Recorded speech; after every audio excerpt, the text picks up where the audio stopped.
রমজানের পর থেকে বাইরে কাজ নেই বললেই চলে। আসসালামু আলাইকুম রহমতুল্লাহ। রমজান গেছে যে 15 দিনের মতো হয়ে যাচ্ছে। এই 15 দিনে বাইরে তেমন একটা কাজ করি নাই। আসলে আমি যে কাজগুলা খুব বেশি পছন্দ করি এই কাজগুলা একটা এই ধরনের খাট ফিটিং করা, দোলাপ ফিটিংস করা, পুরাতন নতুন সবগুলো আমি করার চেষ্টা করি। কিন্তু এইসব কাজ আর আগের মতো হয় না। আলহামদুলিল্লাহ এখানে একটা কাজ পাইছি, কাজটা মোটামুটি বড়।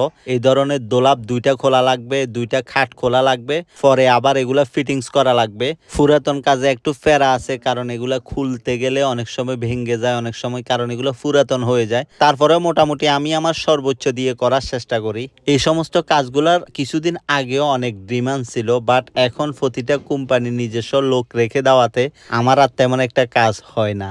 অনেক সময় কাজ পাইলেও আমি করতে পারি না, কারণ আমি সময় দিতে পারি না। আমি বসের কাজের ফাঁসাফাঁসি গিয়ে এগুলো করার চেষ্টা করি। যতটুকু আমার পক্ষে সম্ভব হয় আমি ততটুকু করার চেষ্টা করি, কারণ এখানে আসছি বসে থাকার জন্য না। যতটুকু পারি ততটুকু করলে নিজেরই লাভ। এখানে এই দোলাপগুলার পাশাপাশি আরো কিছু কারেন্টের টুকটাক কাজ আছে। ঘরগুলাতে নতুন করে রং করবে, কিছু ওয়ারিং এর কাজ আছে, ওগুলো করবো ইনশাআল্লাহ। এর মধ্যে বলতেছে একটা খাট নাকি উনাদের লাগবে না, মানে ফালাই দিবে। চিন্তা করলাম ফালাই দিয়ে লাভ কি, আমি নিয়ে যাই রাখি, যদি কোথাও কোনো সময় কাজে লাগাইতে পারি।